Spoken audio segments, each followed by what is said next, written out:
Charlie Kirk is a warning for Candace Owens. Charlie Kirk is a warning for Candace Owens, saying the saddest thing about the Charlie Kirk situation is that we know for a fact that people are expecting the empathy for it, especially people like Candace Owens. I'm not the one that said this. These are American citizens saying it with their mouth that Candace Owens should be careful, that Charlie Kirk Unalived is a warning for her. I don't know where they got this from, but I have gathered some information so that I'll go ahead and roll out the clips for you guys so that you guys can also drop in the comment section. What do you think about what they say? Is it true? Is it not true? I don't know. Let's just go ahead and play this video. Credit belongs to original creators of every clips and stitches we see in our today's episode.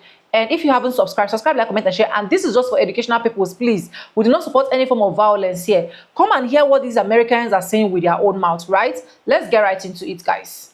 hot take, don't cancel me. Charlie Kirk is a warning for Candace Owens. Charlie Kirk is a warning for Candace Owens, saying to her, if you don't stop speaking up, this is what's going to happen to you next. Hot take, I don't care, shoot. May he rest in peace. But seriously, guys, I genuinely believe Charlie was shot as a warning for Candace Owens. She's next. She spoke up about Epstein. The French president's wife was trans. She's not an issue, but she exposed these things. She's filter free. She's not owned by any media. She got fired from her last job for speaking up. She's speaking up for Palestine. Charlie is not the goal. Candace is. Charlie is a warning for Candace. Candace is who they want. Charlie is a warning for Candace. Guys. Netanyahu lied about the contents of the letter Charlie Kirk wrote to him in May. It was a lie by severe omission, and it isn't sitting right with me. Candace Owens has been coming on Twitter saying some rather interesting things, and I thought that I would share them with you so that we can talk about it. Something else that she posted September 13th said Charlie Kirk was fighting with some very powerful billionaires that he took money from over the things he was discussing. The pressure on him was immense over the last 2 weeks. The truth will be revealed. The messages will be leaked, and the movement, Charlie Kirk's movement, that he built will rise up. And then on September 12th, she tweeted, Discord has come out to tell us that the feds, the US FBI, are lying about Charlie Kirk's death. And basically the internet is just kind of going down these deep dives of what are the feds telling us? What is the FBI telling us? What is going on with Netanyahu and Trump? What are they tweeting? When are they tweeting it? Why are they tweeting it? And there are certain things that are questionable, to say the least, when you really get into it. Whether or not you agree with who Candace Owens is or what she stands for, if you put that aside and you just look at the information that she is providing, it's worth a discussion.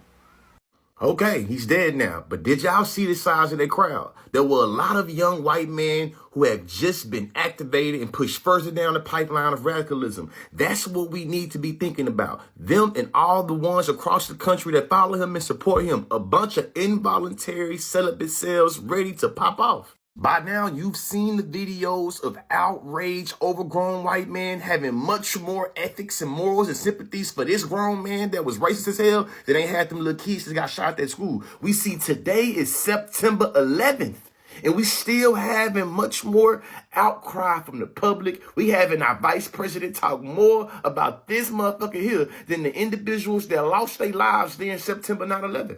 I seen this dude screaming, crying, saying, you fuckers did it right now. I don't want to hear nothing from you self-righteous libs, Democrats. We're coming for you. Knowing damn well the person that did it, y'all know what it is. Betty White. There wasn't this much outcry when the elected official got assassinated in their own home. They said there was like 3,000 people there. 3,000 folks watched this man get splattered in 4K and live. Oh, yeah, definitely a lot of trauma, a lot of radicalization going on. Stay woke, education is elevation. Charlie Kirk was this close to being pro-Palestine. I've always been pro-Palestine. And when I heard he was pro-Israel, I knew deep down he was just misinformed. I knew one day he would open his eyes and see the truth because I saw what he stood for as a whole. And just as he was at the verge of changing his mind, he was assassinated. The world doesn't want you to know the truth. They want to silence the truth. Stop following what people say online. Use your mind. do your own research. Because there's always people of God that get taken away from this world. People who make a difference. Unfortunately, I saw the video of when he was assassinated. This man was shot in the throat in front of his family. I don't care what religion you are. I don't care what you believe in. If you celebrate someone's death, you're a different kind of evil. We're not crying just for Charlie Kirk. We're crying for what's to come. Because if he's silenced for speaking truth, how many other people are going to do the same thing? We're not being told the truth about what happened to Charlie Kirk. The story does not add up in any way, shape, or form. And so I'm going to ask the questions that have not been answered yet. Feel free to drop in the comments anything that I've missed. Starting with a heavy one. The footage that we saw of the front of Charlie's neck, was that an entry or an exit wound? I ask this because entry wounds are much, much smaller. They are much more defined and consolidated to a smaller area than an exit wound. Exit wounds oftentimes look like an explosion type. It's more graphic. I know this from actually the JFK autopsy. The exit wound is always much more graphic and explosive than the entry wound. So if the exit wound was in the back, it surely should have looked a lot more intense than the front of his neck, right?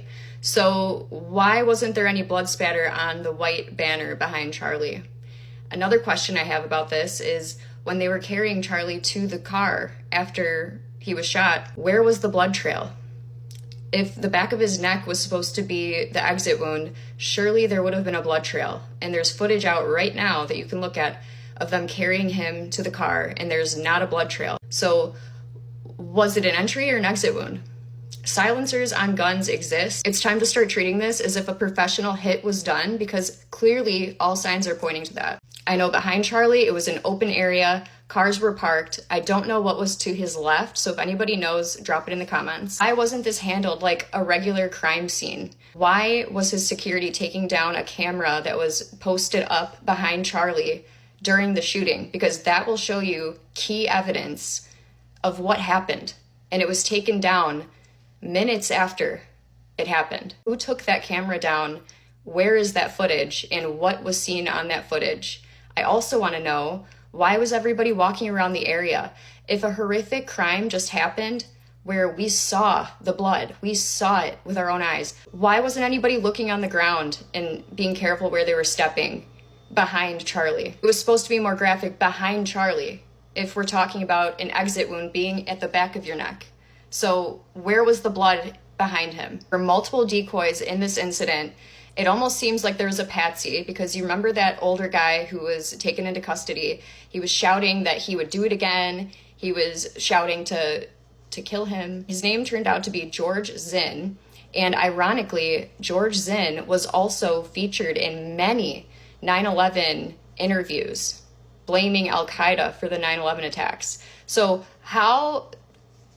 I'm just going to leave it at that. Big coincidence. I don't understand how a coincidence like that could even happen. We need to know everything about him, since he is a suspect. He admitted to doing it the day of. So technically, they could seize his phones and they can see exactly what was going on. Who was he communicating with, and why would he admit to doing this if he didn't do it? Take his phone, see who he's been communicating with, and see what part does he play in this. The gun that they are saying was found in the woods that was used for this crime is very difficult to take apart and put back together. It's time consuming. And so we saw him running off of the building. He ran and jumped off of the building, no gun in sight.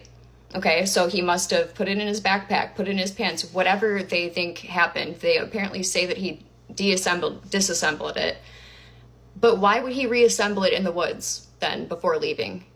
Make it make sense. What was the visibility like on the building that the so-called shooter was shooting from? What was the visibility like? Because he was shooting from higher up.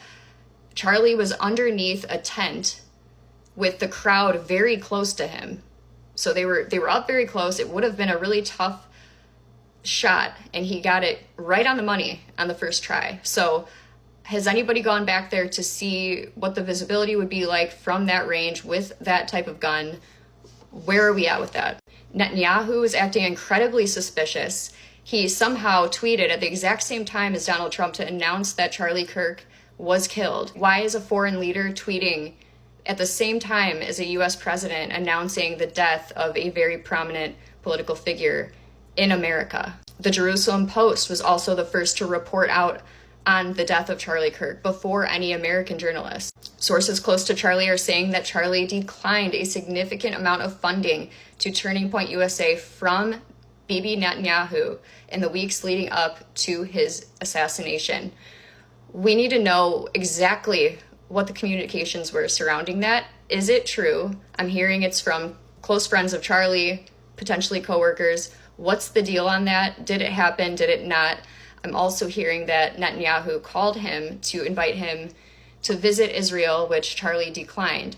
So what is going on? Because it seems to me a little suspicious that he is constantly communicating with Charlie, attempting to communicate with him when Charlie is denying his communications. We're now seeing countless videos surface of him changing his mind on his stance on Israel within the past couple of months.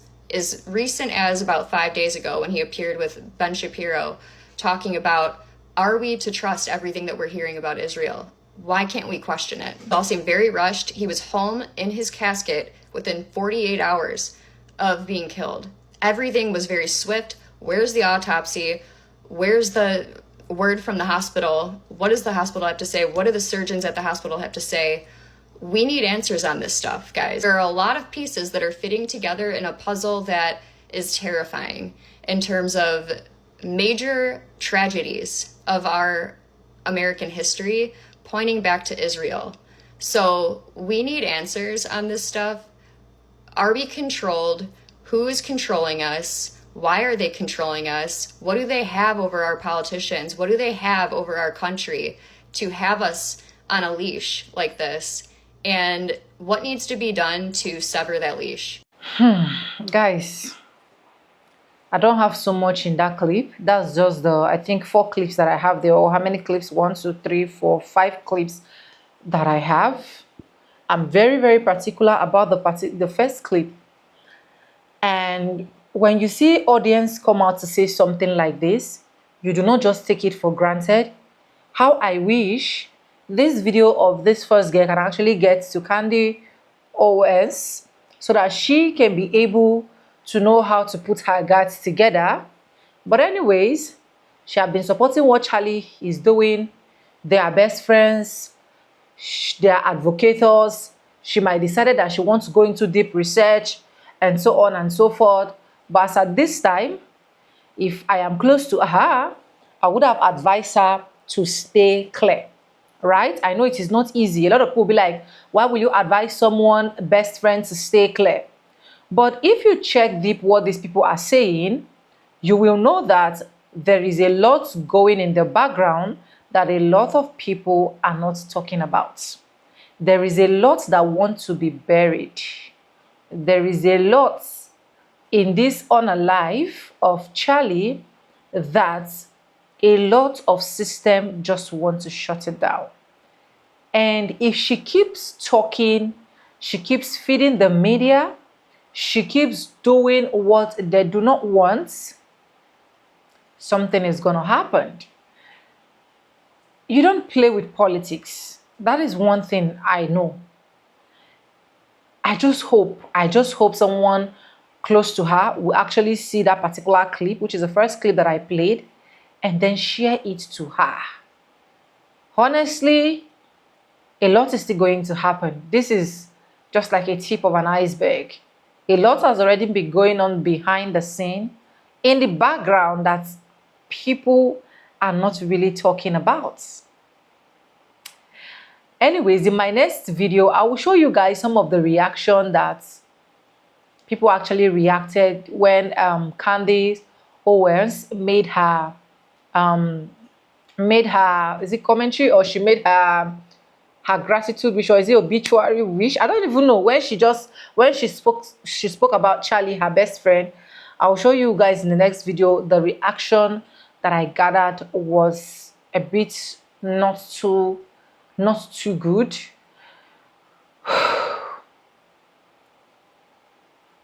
I just pray everything goes well easily anyways, and I pray she is safe. You know, a lot of Black Americans already do not even give a damn about her Reason because she has been in, I've seen her in different videos where Charlie will personally be attacking, not physical attack, right? Like words to words talk, where he will be talking, rubbishing blacks in her presence. She never called him aside to be like, my best friend, calm down, chill. You're not supposed to be talking about blacks like this. She prefer the relationship she had, which is the best friend relationship.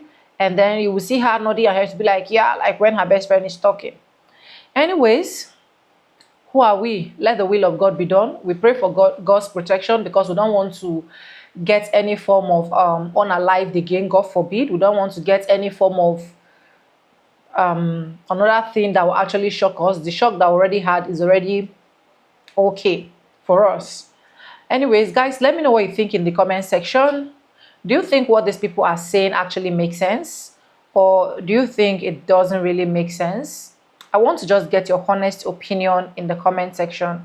Because for me, when there are discussions like this, it is a food for thought for a lot of us to be able to sit down and then check and be like, okay, this thing she's saying is making sense or not. For me, this lady is spitting facts.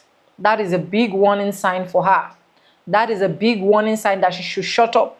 That is a big warning sign that anything that they do not want, let her not say it. But seeing her, she's a fighter. Seeing her, she's someone that will tell you that if this is what I want to dig up, I will dig up these things, and so on and so forth. Let me know what you think in the comment section. Subscribe, like, comment, and share. Credit belongs to original creators of every clips and stitches used in today's episode. And this is just for educational purpose, right? Not to bash or not to do anything. We do not support any form of violence here on our channel, right?